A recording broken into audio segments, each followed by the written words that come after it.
Alors, pour cette conférence, on va parler de base autonome durable et l'expérience de Jacob Caru, qui a vécu 7 mois en autonomie dans cette base en Ariège.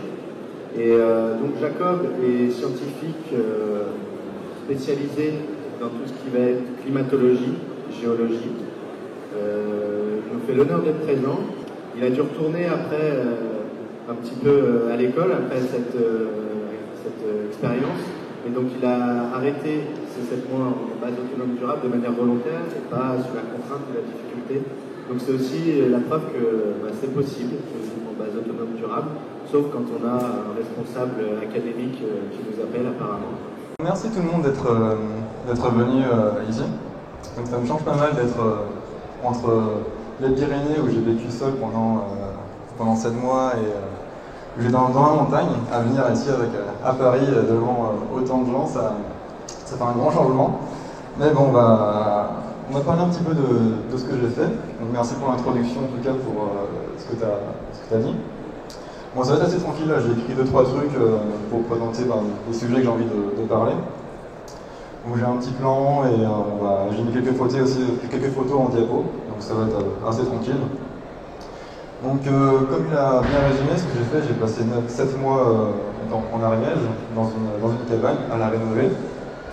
J'étais majoritairement seul, pas entièrement, parce qu'après j'ai quand même quelques abonnés ou quelques amis qui sont venus me voir, donc j'étais pas non plus totalement tout seul. Et donc j'ai rénové un refuge, qui était, en fait c'est le petit point blanc qui est en bas dans la prairie.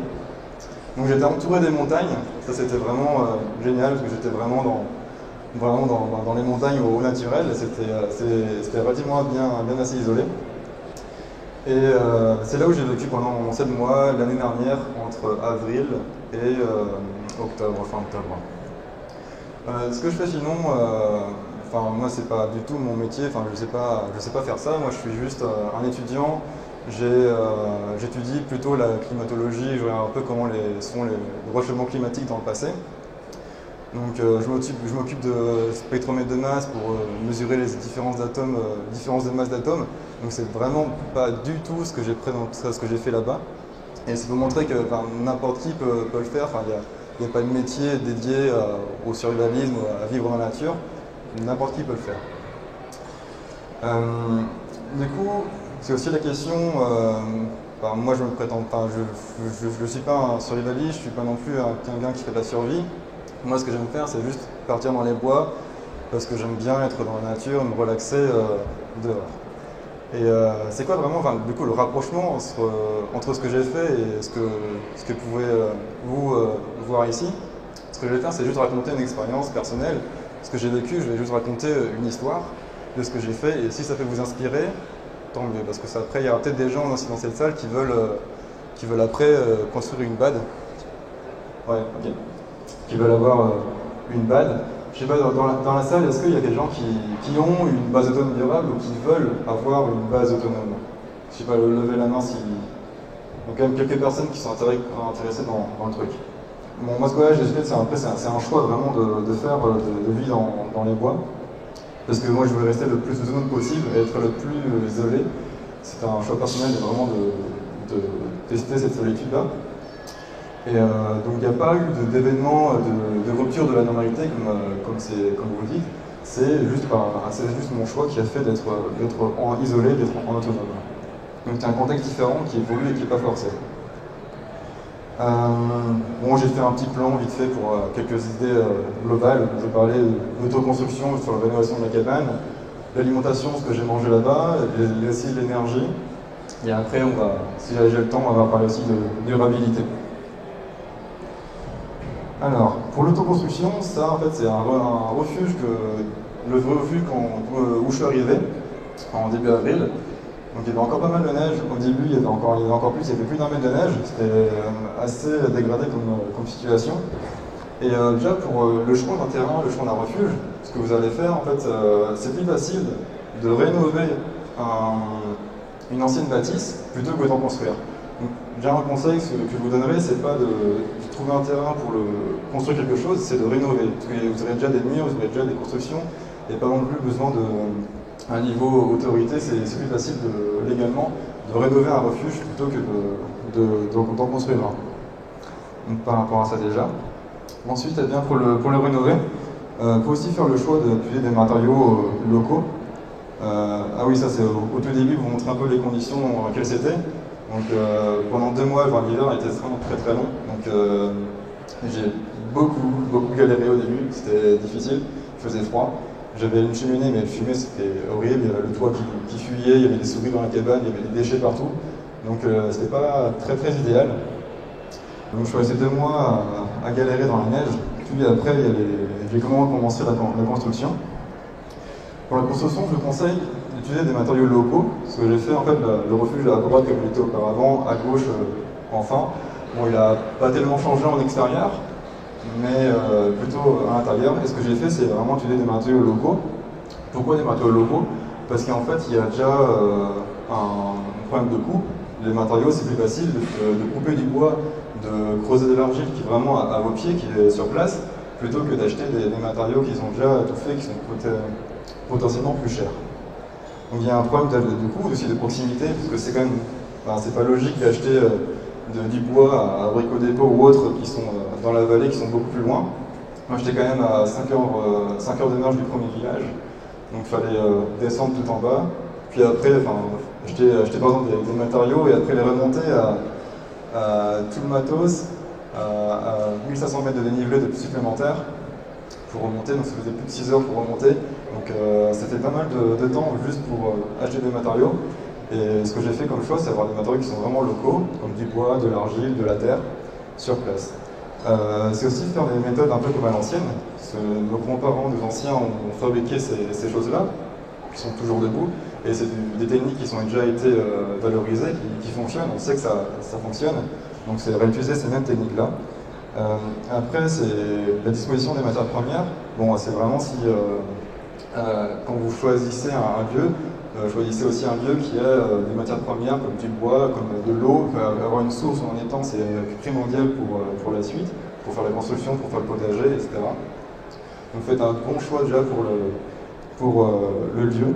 Le lieu aussi doit être en bonne exposition, relativement isolé, mais bon, pas trop non plus tellement, relativement aussi accessible. Moi j'avais un chemin qui passe à côté, j'avais un chemin de randonneur de GR, j'avais aussi après un chemin où vous pouvez aller aussi en 4x4. Donc ça c'est assez pratique. Bon, et après les voitures classiques il ne faut pas y aller, mais au moins après en 4x4 on pourrait amener des matériaux si jamais il y avait besoin.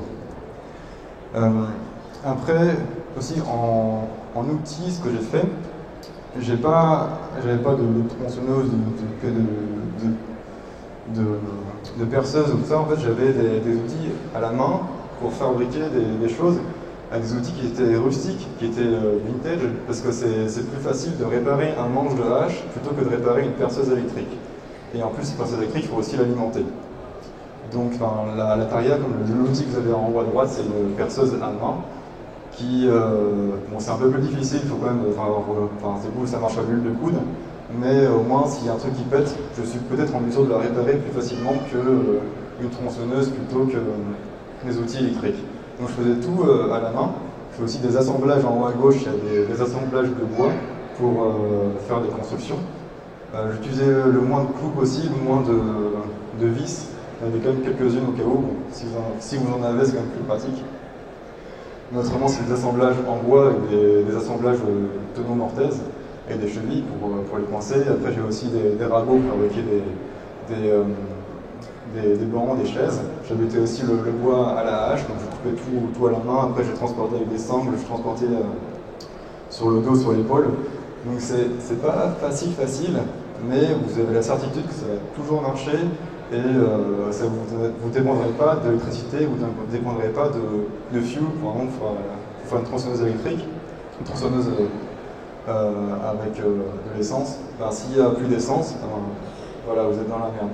Là, avec une hache, vous pourrez toujours la réaffûter, vous pouvez toujours fabriquer le manche. Vous pouvez aussi, si vous vous débrouillez un peu à la forge, vous pouvez toujours aussi la réparer ou refabriquer des outils. Ça, c'est un grand avantage des matériaux, des outils qui sont manuels. Après aussi, quelques exemples pour ce que j'ai fait en construction. Par exemple, à l'intérieur de la cabane, c'était du vieux ciment. un vieux ciment qui commençait à se dégrader, à se casser. Et c'était pas très, très sain. Et en plus, il y a un problème avec le ciment, c'est qu'il conserve l'humidité dans le mur. Donc ce que j'ai fait, j'ai tout cassé le vieux ciment et j'ai remplacé avec des enduits naturels. Donc ce que je faisais, je creusais de l'argile qui était dans le sol. Donc ça c'est pratique d'avoir une formation de géologie parce que je savais où repérer un peu d'argile. J'en creusais, c'est une sorte d'argile avec un peu de sable. Et je mélangeais avec de la chaux. Donc par exemple la chaux, là c'est un des matériaux que la mairie, la commune pour laquelle je rénovais le refuge m'a donné. Donc c'est pas 100% autonome, mais après la chaux, j'en ai pas besoin beaucoup non plus, énormément.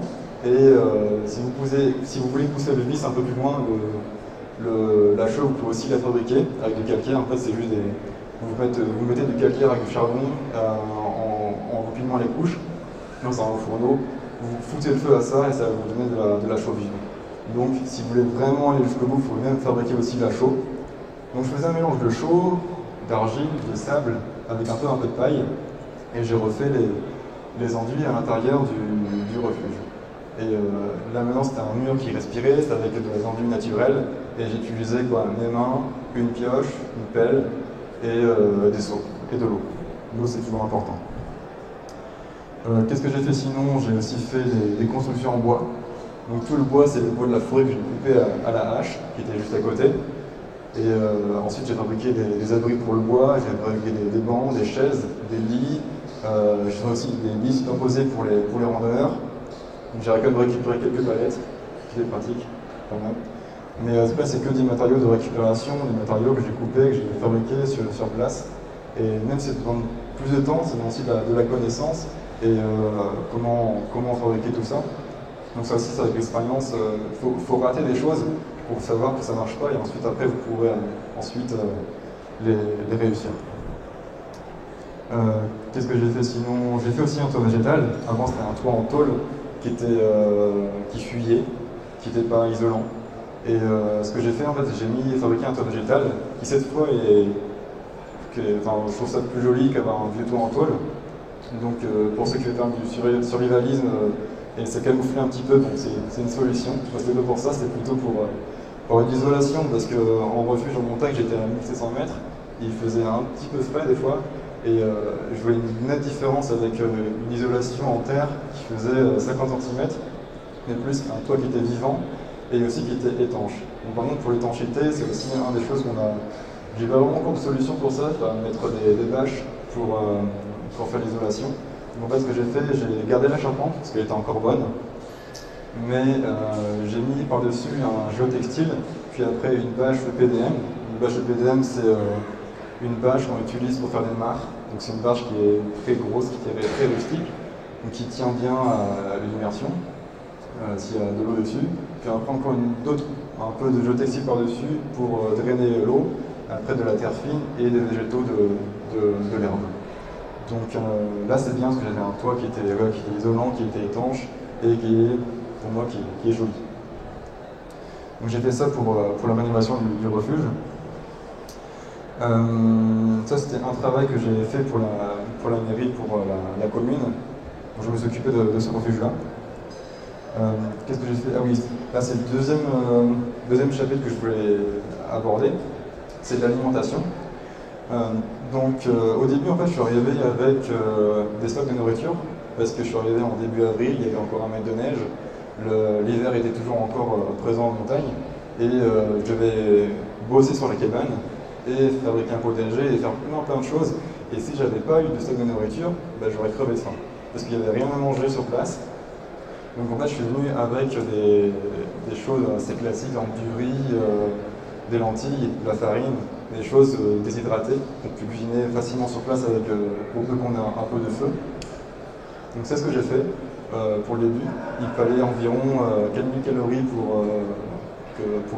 pour manger. Donc là j'essaie de descendre une fois par mois pour faire des stocks de nourriture et après en manger sur place. Mais ensuite après, quand l'été est arrivé, là j'ai pu faire des cueillettes sauvages. Donc j'ai vu dans la nature, il n'y a pas grand chose qui pousse à cette altitude-là. J'ai aussi une amie qui est venue me voir, c'est Hildegarde, je ne sais pas si elle est là. Mais elle a fait aussi une conférence ce matin, qui est une spécialiste des plantes sauvages. Elle est venue me voir dans les Pyrénées, et elle m'a montré bah, ça, c'est mangeable, c'est comestible. Et donc en fait, ensemble, on a vu plein de choses, plein de plantes qui sont aussi comestibles, donc ça apporte des vitamines. Moi, elle m'a montré plein de plantes sauvages qui étaient possibles, qui étaient comestibles. Mais après, faire la cuvette, c'est pas non plus suffisant, c'est pas assez. Donc ce que j'ai fait, j'ai créé un potager. Et ce potager, en fait, je suis parti de rien. Enfin, j'ai jamais fait de potager au cours de ma vie. J'ai fait genre quelques patates et un peu de basilic, mais j'ai aucune connaissance en culture. Et surtout qu'en fait les conditions n'étaient pas non plus très idéales. Donc en fait je suis parti de cette terre. Il y avait cette terre littéralement, et après c'était de la caillasse. Donc ce que j'ai fait, je me suis inspiré de techniques de permaculture. Il y a un ami qui est assez branché dessus, qui m'a donné plein mal de conseils, il m'a aussi donné des graines. Et il m'a dit, vas-y, fais comme ça, fais des couches de lasagne. Ce que j'ai fait en fait en haut à gauche, c'est mon potager, qui n'est pas très très grand. En fait, ce que j'ai fait au nord, j'ai mis des murs de pierre qui vont retenir la chaleur. Et après, sur les côtés, j'ai enlevé l'herbe et j'en ai fait des murs végétaux. Après, par-dessus, j'ai mis une bâche plastique, une transparente. Il faut faire office de serre. Sinon, si vous êtes là-bas sans serre, ça ne marche pas. La saison est tellement courte que vous n'allez pas pouvoir faire pousser de légumes. Et avec ça, j'ai eu plein de légumes. J'ai eu des pommes de terre, des choux, des courges, des courgettes, des concombres, des tomates, des poireaux, de l'ail, des oignons, des betteraves. J'ai eu plein de choses. C'était vraiment une très bonne expérience. J'avais jamais vraiment fait de potager pour mourir. Et là, ça a marché. Donc, je sais pas si c'est un coup de chance ou parce que il y avait les conditions de permaculture m'ont bien aidé. Et il y a aussi une autre chose, c'est qu'en fait j'étais en montagne, je pense pas que personne n'avait fait de potager à cet endroit-là, cette altitude auparavant. Donc j'avais pas vraiment de maladie, j'avais pas vraiment de parasites, j'avais pas de lapin qui bouffait des salades. Bon, j'ai eu quelques vaches qui m'ont quand même bouffé quelques choux, mais ça c'est une autre histoire. Et en fait j'ai eu plein de légumes avec ce que j'ai pu produire sur place.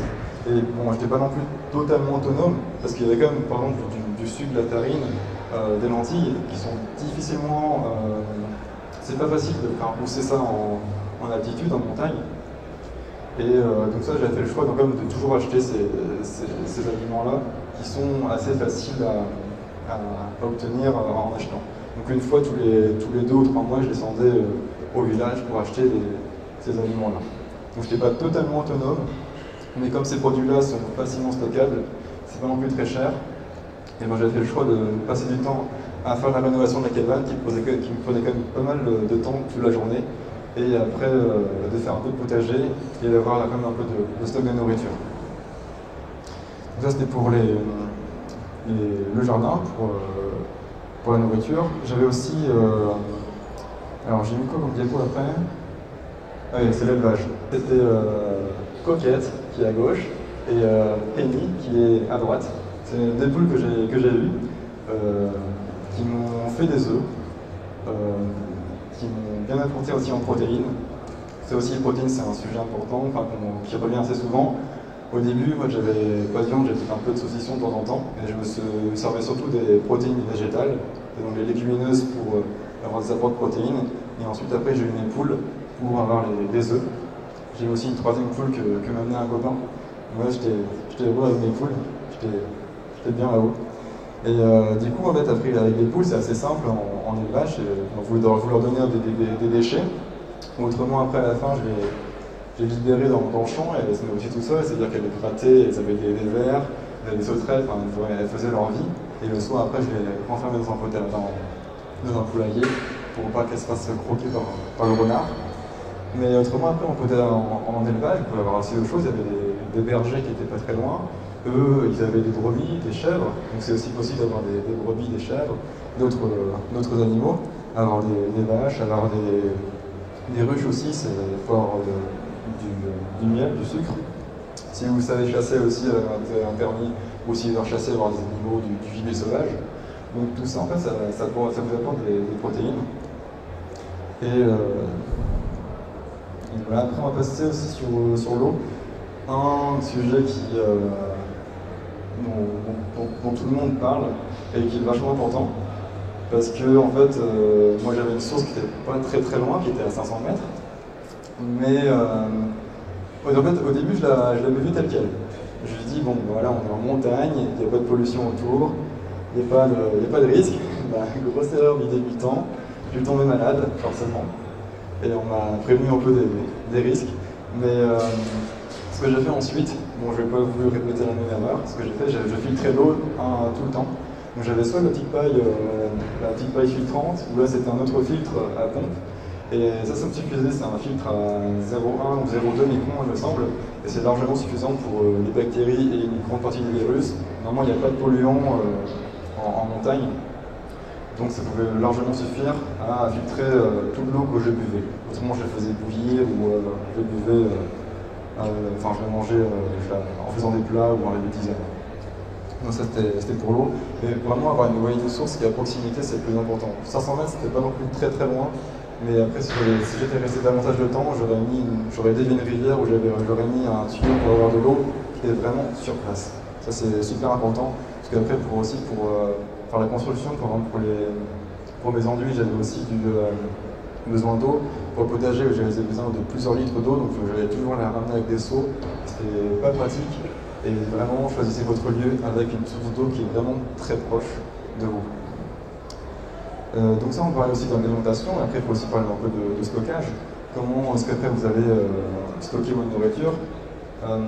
Moi j'avais creusé un trou dans le sol de la cabane auparavant, et j'entreposais des légumes.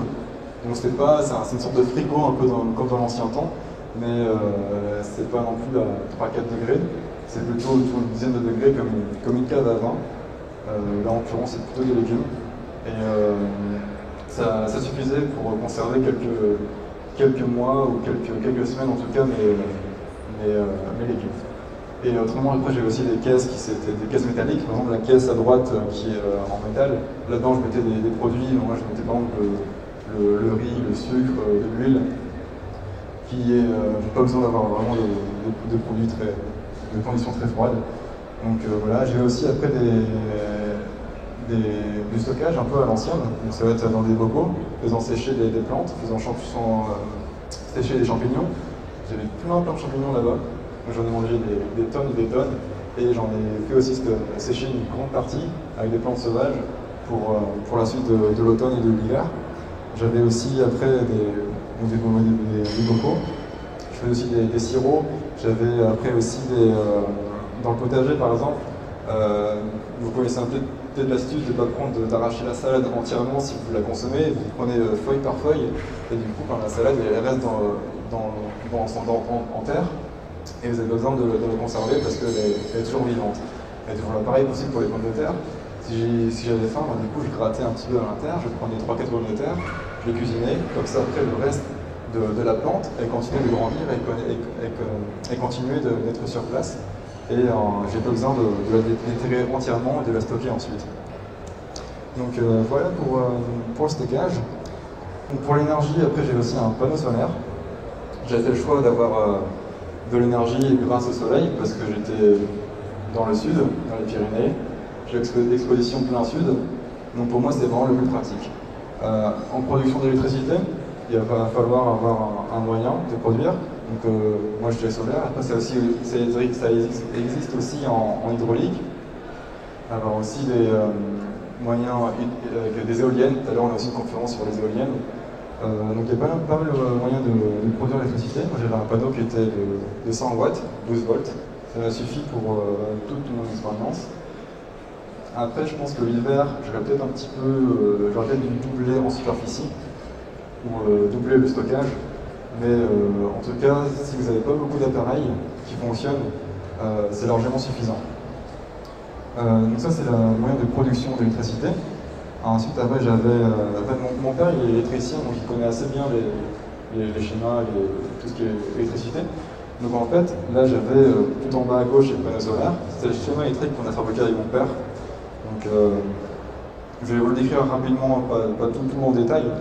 J'ai fait une vidéo aussi dessus avec mon père justement pour expliquer ça, pour ensuite construire vous aussi un panneau de ce type-là. Et en gros, vous avez un panneau solaire qui va récupérer l'énergie du soleil, puis qui va monter dans le... Ah, c'est vrai que j'ai une télécommande là. Je sais pas quoi... Ah, voilà. Ça va monter en fait, dans ce régulateur-ci, qui est un Victron qui va réguler la charge, parce qu'en fait, le panneau solaire, il a une charge qui va fluctuer avec le temps. Donc s'il y a un nuage qui passe, s'il y a une baisse de luminosité après dans la journée, la tension ne va pas être constante. Donc ce qu'il va faire, c'est toujours réguler vers 12, 13 volts ou 14 volts. Et en plus, cette charge-là va aller directement dans la batterie, elle est stockée dedans. Et là, j'avais une batterie de 40 ou 50 ampères-heure, donc c'était largement suffisant à mes besoins. Donc pareil, il faut aussi un calcul de savoir combien est-ce que vous consommez et du coup, en conséquence, prévoir combien vous devez prévoir en stockage et aussi en production d'électricité. Puis après, ce courant-là, après, il était redistribué avec des disjoncteurs en sécurité, soit en éclairage. Donc j'avais de la lumière. Au début, en fait, je suis arrivé le premier mois, j'avais pas d'électricité. Et le fait d'avoir de l'électricité, c'était un vrai luxe. Pouvoir s'éclairer, c'est un vrai bonheur. Et de voir où est-ce que vous mettez les pieds dans la cabane. Donc ça aussi, un des grands avantages de l'électricité, c'est d'avoir de la lumière. Ensuite, après, j'avais aussi la possibilité de recharger des petits appareils. Donc par exemple, là, j'avais, en convertissant le 12 volts en 5 volts, je pouvais recharger par mon téléphone. Après, mon téléphone, moi, j'avais pas de réseau, donc il était toujours éteint. Mais après, je pouvais l'allumer de temps en temps si j'avais envie. Je pouvais aussi alimenter un ordinateur. Je faisais du montage vidéo comme ça. Et en fait, n'essayez pas d'avoir vraiment de 220 volts. Ça ne sert pas à grand chose, en fait, ce n'est pas des gros appareils. Moi, j'avais fait le choix d'avoir en fait des convertisseurs 12 volts vers les prises d'ordinateur, vers les prises de batterie de recharge du drone, parce que c'est plus pratique de passer de 12 volts à 13,85 plutôt de passer de 12 volts après à 220 et revenir après en 13,85. C'est plus pratique de se faire dans ce sens-là. Il y a moins de perte d'énergie. Et si vous n'avez pas de machine à laver, si vous n'avez pas de grosse télévision, ça suffit largement. Donc, regardez plutôt les petits appareils qui fonctionnent en 12 volts. Par exemple, sur les camping-cars, il y a plein d'appareils. Même il existe aussi des petits frigos qui existent aussi en 12 volts. Donc ça, c'est des moyens d'être autonome en stockage, aussi en électricité, avec des petits appareils. Ce que je vous dis, en fait, c'est toujours être sobre en consommation. Le plus gros appareil que j'avais, c'était mon ordinateur, que j'utilisais pour faire des montages vidéo. Et après, à la fin, j'ai aussi fait un peu de travail avec le CNRS pour faire de la recherche sur le bateau. Donc j'avais des publications à lire et j'avais un peu de travail comme ça. Mais ça fonctionne parce que je peux recharger mon ordinateur avec des publications, je lisais, je faisais un peu de travail dessus et ça suffisait largement à ce que j'avais. D'ailleurs, j'avais aussi un très beau cadre pour travailler, c'était assez joli. Ça change de ce que je fais maintenant. Mais donc ouais, c'est vraiment après être sobre en consommation, comme ça si vous n'avez pas d'électricité à dépenser, vous n'avez pas forcément d'électricité à produire. C'est plus facile dans ce sens-là. Essayez de vous passer le maximum d'outils électriques qu'on utilise maintenant. Donc, par exemple, moi j'ai vu que j'ai pas de frigo, je faisais un trou dans le sol et j'avais besoin de frigo, donc j'ai moins de consommation. Pour me chauffer aussi, pareil, j'avais pas de chauffage électrique, j'avais un poêle, donc ça fallait couper du bois à la scie, à la main, puis après je faisais brûler dans le poêle. Accessoirement aussi, vous pouvez aussi faire cuisiner dessus, vous mettez la marmite au-dessus, et vous avez aussi un moyen de cuisiner. Si vous êtes aussi un peu bricoleur, vous mettez des serpentins en cuivre autour du conduit de cheminée, pour aussi avoir de l'eau chaude. Moi après, l'été, je faisais me baigner dans la rivière. En l'occurrence là, c'est un abreuvoir à vaches. Et en fait, j'attendais toute la journée qu'il chauffe avec le soleil, et je me foutais dedans, et c'était agréable d'avoir une belle vue. Il manquait juste les bulles pour faire un peu plus luxe. Et autrement, après la lessive, je le faisais aussi je le faisais à la main. La cuisine aussi, après j'avais aussi un peu un gaz pour faire à manger, pour faire une petite tisane l'été. Bon, j'avais pas allumé un gros feu, j'allais pas non plus dépenser trop de bois, donc j'allumais juste le gaz. Le gaz, ok, bon, c'est un truc que j'avais aussi acheté, mais maintenant, pour aussi produire votre biogaz, J'ai vu ça aussi récemment, enfin, vous pouvez aussi produire votre gaz, donc pas de souci par rapport à ça. Donc essayez de chercher des alternatives à ce qui existe, un peu comme faisaient nos grands-parents avant dans le temps, et vous allez pouvoir être autonome maintenant pour le reste des choses. Moins vous allez consommer d'électricité, moins vous allez avoir besoin d'en produire. Ouais, on a encore un peu de temps, largement de temps d'ailleurs, je suis un peu rapide. On va parler maintenant de durabilité, parce que moi je suis resté que 7 mois, et vous allez me dire en quoi c'est durable, parce que tu es resté que quelques mois, c'est pas grand chose. Je suis d'accord. En fait, moi j'avais un projet uniquement de rester pendant. C'était juste une expérience que je voulais faire. Uniquement passer quelques mois pour une expérience personnelle sur la solitude, sur ce que je pouvais faire en dehors de la société. Je voulais voir si je pouvais être au moins autonome et répondre à des questions pour mon futur. Donc c'était ça ce que je voulais faire. Et donc je savais qu'un jour ou l'autre, j'allais revenir vers la civilisation. Bon, même si je prévois de repartir un jour, plus tard.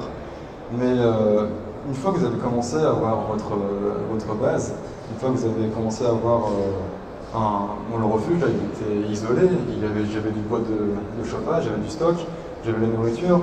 En soi, après, vous pouvez rester plusieurs années là-bas. Le plus dur était quasiment fait. J'étais peut-être un petit peu haut, j'étais à 1500 mètres d'altitude. C'est peut-être un peu trop haut pour après vivre à l'année. La saison est très très courte. Donc ce que je vous conseille, c'est quand même aller plutôt pas plus de 1000 mètres. Autrement, ça va devenir un peu trop froid, ça va être un peu trop difficile.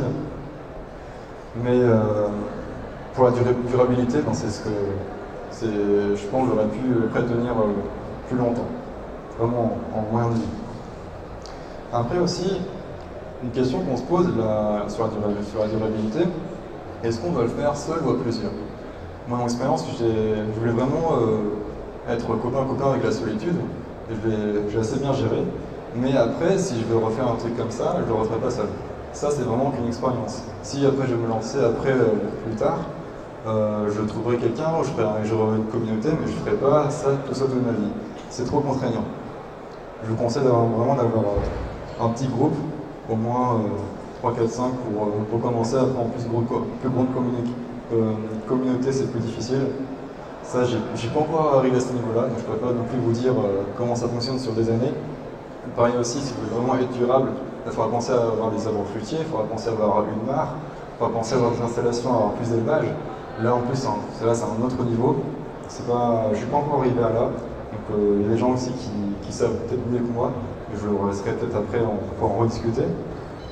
Mais ce que je vais montrer en fait avec mon expérience, c'est qu'en fait, moi je suis juste un étudiant, j'ai vraiment pas vraiment de connaissances sur ça auparavant. Et ce que j'ai fait, c'est que je me suis lancé, quoi. J'ai pas vraiment.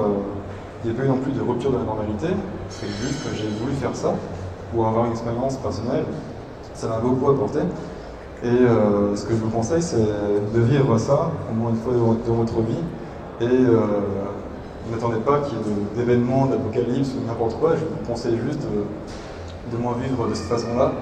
C'est plus sain. Enfin, même si vous faites ça, qu'il n'y a pas de grands problèmes de cataclysme, ça sera peut-être plus sain, ça sera plus sobre. Et pour vivre après dans votre vie, c'est peut-être aussi votre vie de tous les jours. C'est ce sur quoi je vais plus ou moins finir. Et je vous remercie en tout cas pour votre écoute. Ça fait plaisir de rencontrer des gens qui connaissent bien tout ce qui est dans un peu ma passion. Revenir plus des montagnes et voir aussi des gens qui s'intéressent à tout ça. J'ai énormément de rencontres ici qui sont très enrichissantes. Donc merci à vous pour l'invitation. Et au revoir.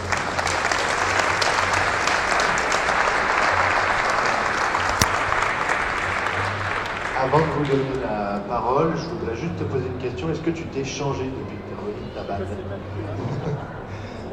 Peut-être physiquement, j'ai peut-être plus de barbe. Ah oui, Ouais, non, ouais, voilà. Ouais, en fait, par rapport bien sauvage un peu, non? Ouais, non. En fait, ma vie d'avant était assez similaire dans ce que je faisais, donc ça a plutôt conforté mon choix de vie futur, de vivre un peu plus naturellement.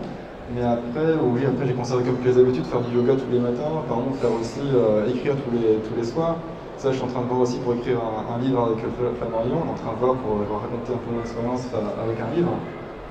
Et il y a tout ça que j'ai gardé quand même. Et ça m'a après c'est personnellement ce que je vais faire après dans la suite, dans la vie. J'ai pas envie de rester vraiment dans la vie, je veux vraiment après vivre au plus naturellement, avoir mon terrain et vivre dans une cabane que j'aurai construite. Mais ça, c'est un projet d'une vie qui sera dans quelques années. Ok. Alors, y a-t-il des questions à poser à Jacob? Ouais, on a pas mal de temps, donc n'hésitez pas. Bonjour Jacob, donc j'ai pas mal suivi ta chaîne et j'ai vu notamment que tu avais rencontré Ezobook, alias Jérôme Baratou, qui travaille dans la qualité de l'eau. Et je voudrais savoir si tu as fait un petit topo sur l'eau filtrée que tu buvais. Absolument, en plus c'est marrant parce qu'il est juste ici, je le présente. Et oui, en fait, lui, il travaille dans l'eau et effectivement, il m'a fait prendre en considération tous les risques que je prenais à boire l'eau directement de montagne. En effet, en fait, quand ils sont arrivés ici, lui et David, un copain aussi à Jérôme, qui m'ont averti des risques de ce que j'encourais par la suite. Et donc, la nécessité de filtrer mon eau. Et il va sûrement dire que du coup, la petite paille, c'est pas suffisant. Il faudra plutôt investir sur le long terme avec des filtres beaucoup plus importants, avec des filtres à charbon actif et qui vont enlever les polluants et tout.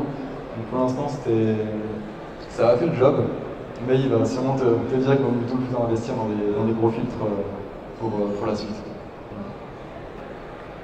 C'est pour savoir combien ça vous a coûté environ de faire tout ça, les panneaux solaires, vos réserves que vous avez fait avant, ce que vous avez acheté en termes de sucre, tout ça, combien ça vous a coûté environ?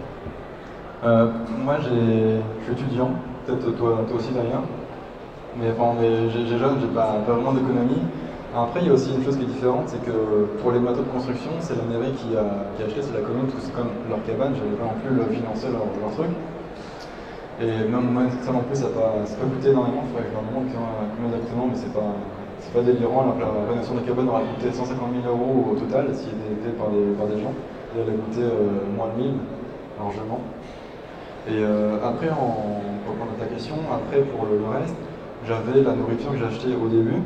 Donc ça, j'avais entre 50 et 100 € environ par mois de nourriture. Après, c'est descendu bien en dessous. J'avais une fois tous les 2 ou 3 mois, donc ça descendait à moins de 50 € pour le reste de la nourriture.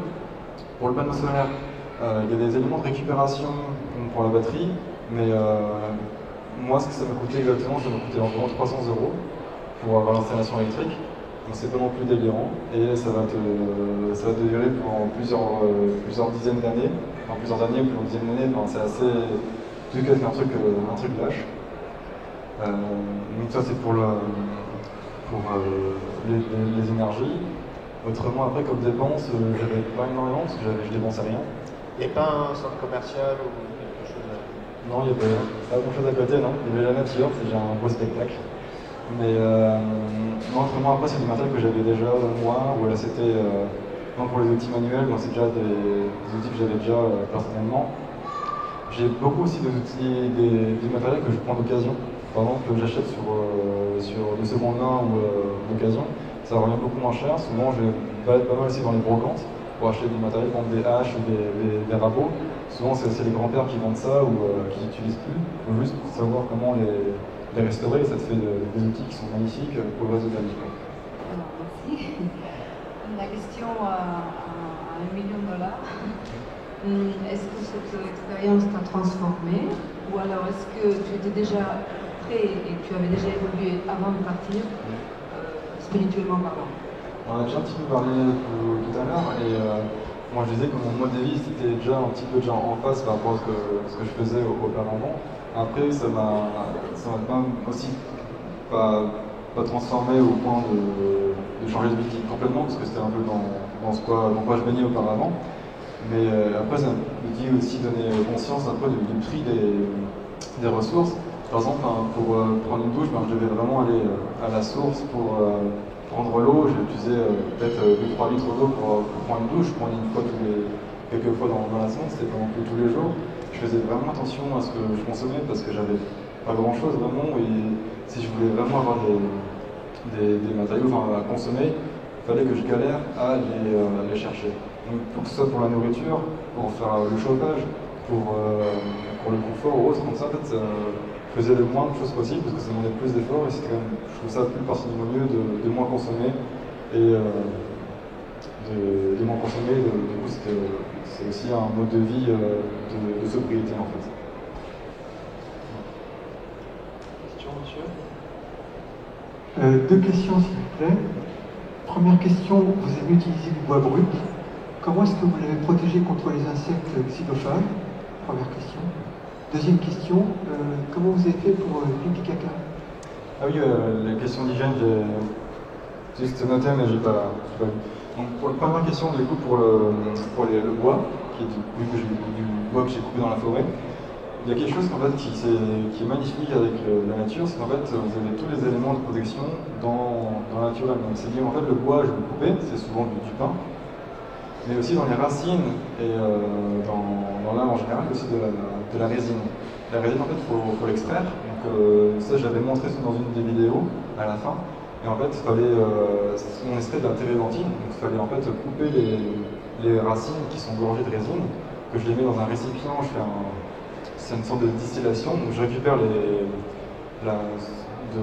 l'essence de térébenthine, qui est ensuite après recondensée, et en fait c'est une sorte de térébenthine de poids qui va ensuite être étalée sur le bois, et ça va protéger le bois sur l'avenir. C'est pas un truc xylophène qui sera ultra puissant, mais si vous le relevez de temps en temps, ça va moins bien protéger le bois. Après, la seconde question, c'était sur l'hygiène. Bon, c'était peut-être pas, je chantais pas forcément la rose non plus, c'est des questions de sobriété. Après, pour les toilettes, j'avais fabriqué des toilettes sèches. Donc ça, j'avais juste creusé un trou dans le sol. Après, j'avais fait une petite assise pour y aller. Et j'avais une très très belle vue dans les montagnes. Donc c'est comme ça que je faisais pour mes besoins. Après, pour la lessive, je faisais à la main avec du savon à lèvres. Pour brosser les dents, je fais aussi une brosse à dents et puis du savon à lèvres aussi. Je peux aussi prendre du charbon, de la cendre. C'est comme ça que je faisais. Je vais couper les cheveux au ciseau. Tout ça, c'est un peu galère, je vous l'avoue. Autrement, après, au niveau besoin, en hygiène,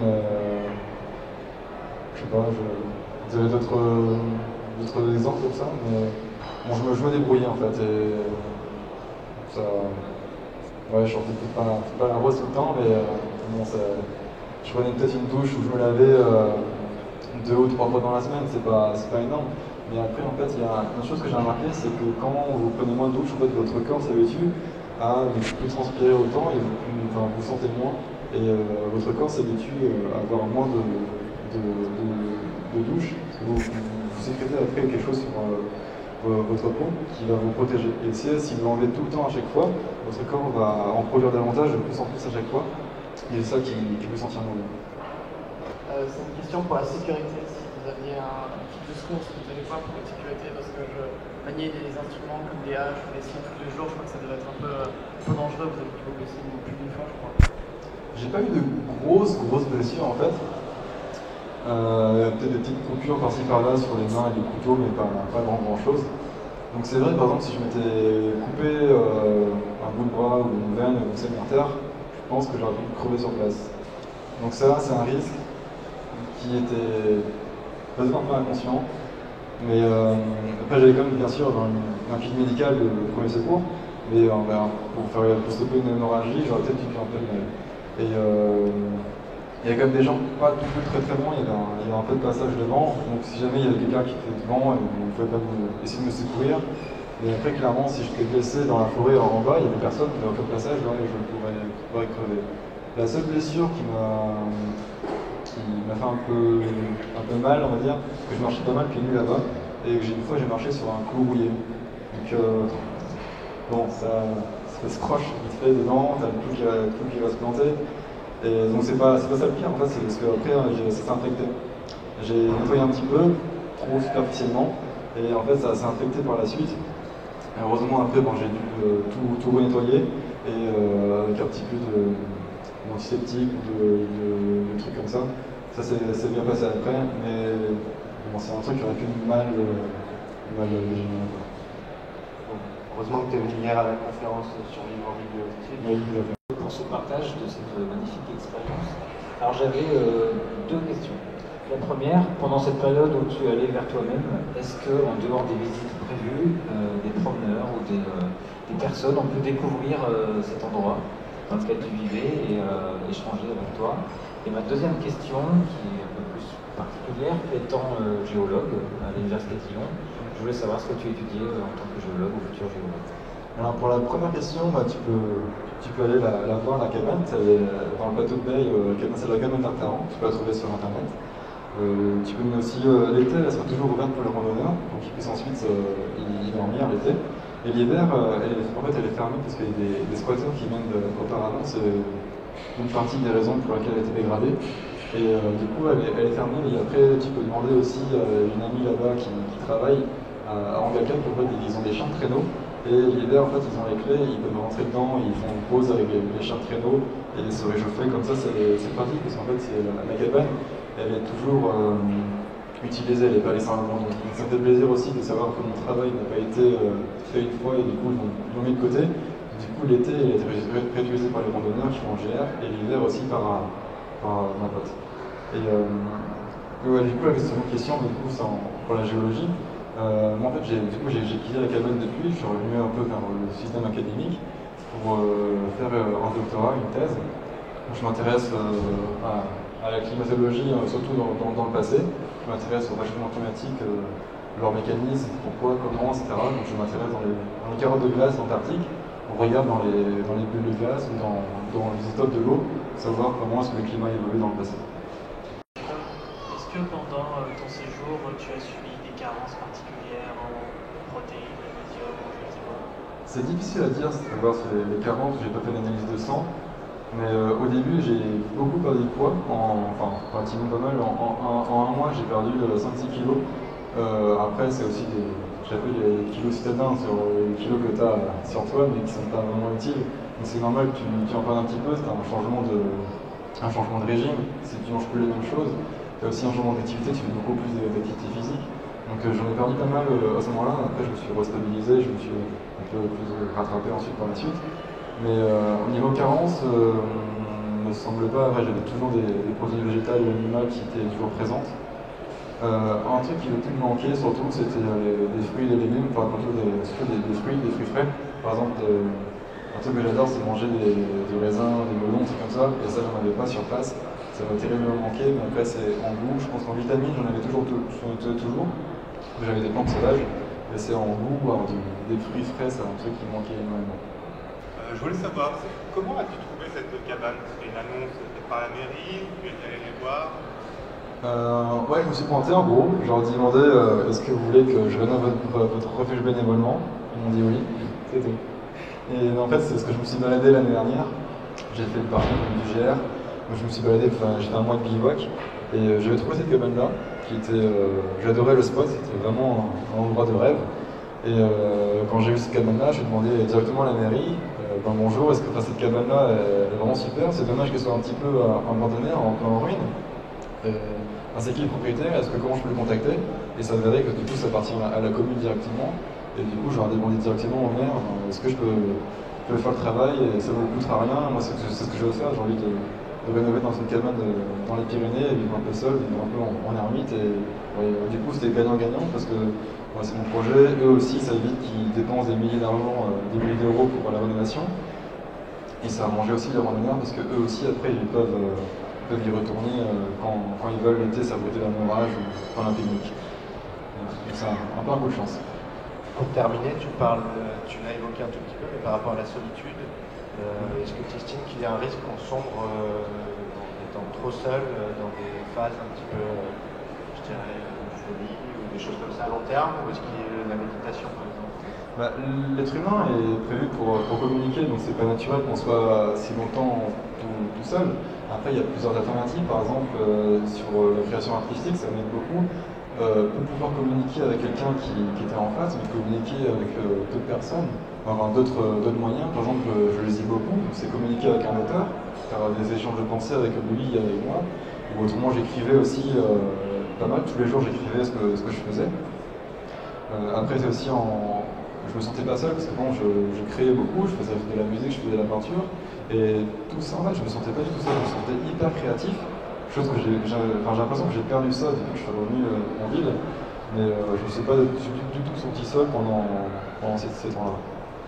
Jacob, je te remercie de ta présence, merci de votre attention. Et pour toute question...